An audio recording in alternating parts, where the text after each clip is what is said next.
games because of RPI and all that fun stuff. What was your motivation to play today with the weather and it being that last midweek game? Yeah, I mean, I can't speak for others, just to play ball. I mean, I'm very happy we played as much as we did. I think once you kind of set in the rule's a rule. I'm not sure Coach Jarvis, he was excellent to work with today. I mean, he has the reputation he does over in Nashville for a reason. He could not be a nicer guy, but obviously he's on the competitive side of things too. But they have to travel tomorrow. Their conference deal kind of switched as well. So with both teams traveling, we didn't want to go too late tonight, and with the weather, we made a no inning after 10 o'clock, and Benke, he was good tonight. And, that might have been his first strikeout of a lefty, and he did it with 1 minute in time. I know we didn't have anything to show for it, but 3 guys got at-bats in game. So that's what we want. I mean, we're supposed to be developing these guys, so in order to do so, they need to work hard outside of game day, but we need to reward them and also kind of evaluate them on game day. I mean,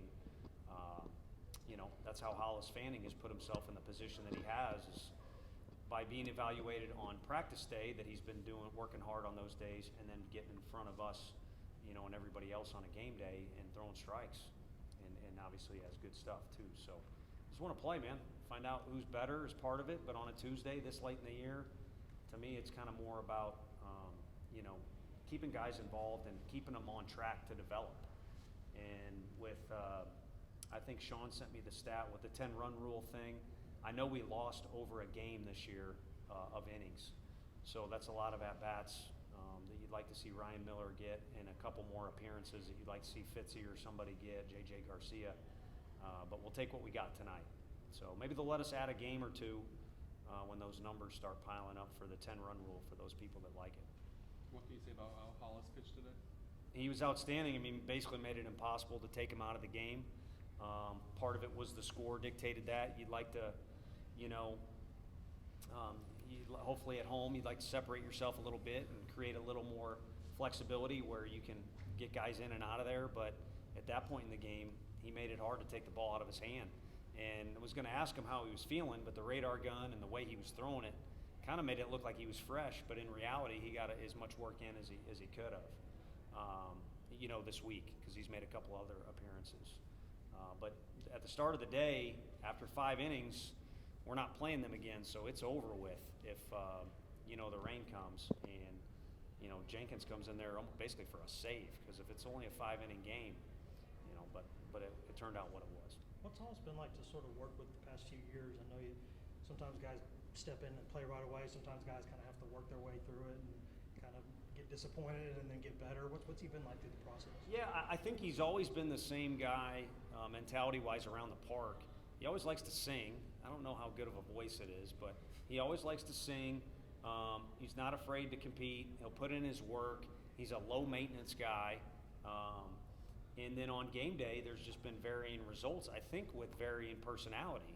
And the Tennessee Tech outing stands out. Last year here, we gave him a start, and basically we're kind of, providing him an opportunity to win the 4th starter role, and it didn't go very well.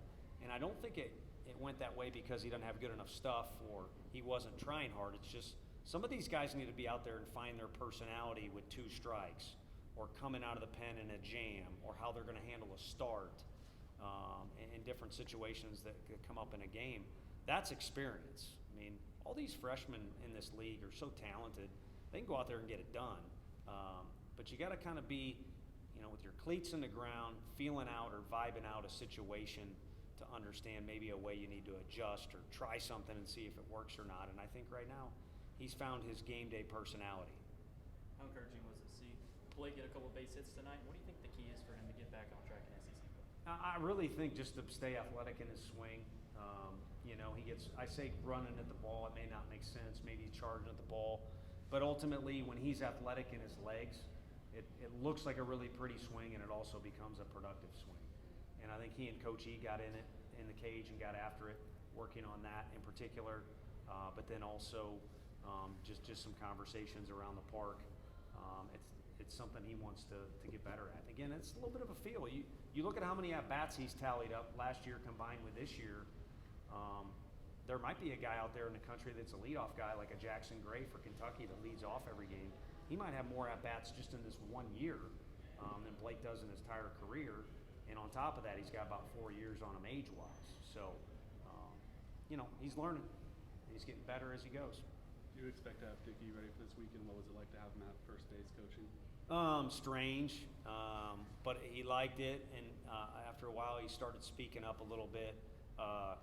Ricky was a warrior on the field, and that's a good thing. I think as a coach, he's done a tremendous job for us, but he had like 102 point something fever, and he needed to go home, and the rain delay basically allowed Woody a chance to say, go home. So Jared took over that role, but he's important to have around in the locker room. It'll be the hotel this weekend, just on the field and kind of being a part of things. Whether he's able to play or not, it'll probably be the hitting that comes first before the defense. But I think there's an opportunity where he could do something for us this weekend. How good was it to have Zach Joyce back out there, and what did you see from him? Yeah, that was great. I mean, you could hear it in the guys' tone of their voices when they're yelling out from the dugout. I mean, it's impossible not to like that guy and his whole family, really, to be honest with you. But just good to see him out there, especially after a scare. It was a scare for everybody. And then when the kind of the information was there, I think he was still scared, and for good reason. I think all of us would be. But just for him to settle back in, composure-wise, and get out there and pitch was one thing.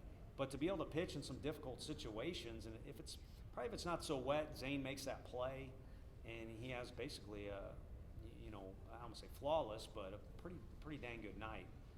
So all in all, great to see him out there, and also was good stuff. Thoughts on South Carolina this weekend and just how important of a weekend it is for you all?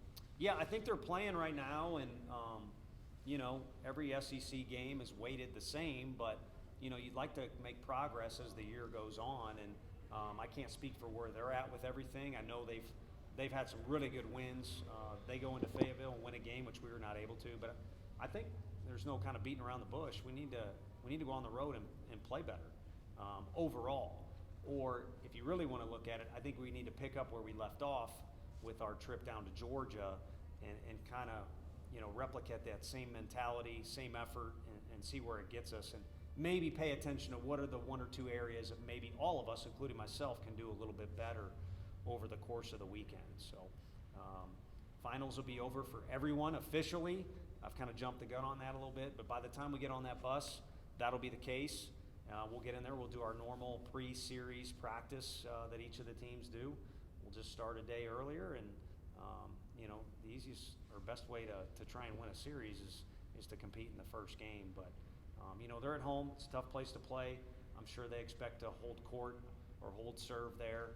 I don't know what our guys' mentality is, other than they're glad they won for their seniors tonight, and they're able to get out of here and get packed up for tomorrow. You just mentioned no seniors, another senior day. Just what does that group mean to you? Yeah, it's a pretty cool group, and it's a little more odd for our sport. Not that others don't deal with a professional draft, but for ours, and then ever since COVID, and you got a couple guys that Ethan Payne is one that's been around, and he's been a part of a lot of different things in this program. But then you got Griffin and Zane, and I don't mean to select a few, 3 out of the 6 and leave anybody out, but even in their short time, they've created a lot of history. I mean, Griffin's got a couple home runs that I'd like to think there's a few places he can go and get a free meal or free whatever it is. I mean, I got students over our dugout wanting me to go to Cool Beans. I'm not going there, but maybe Griff shows up there and he gets some complimentary or NIL. I'm not trying to create any deals, but that group's made their mark, and we've had to make progress here in a bunch of different areas, and it doesn't happen with just one or two individuals, and it's certainly not going to happen with a coaching staff without getting help from the players. So a special group. I was glad they were able to be recognized, and some of those guys had really good nights too. Anything else? Thanks, Coach. Thanks, Coach.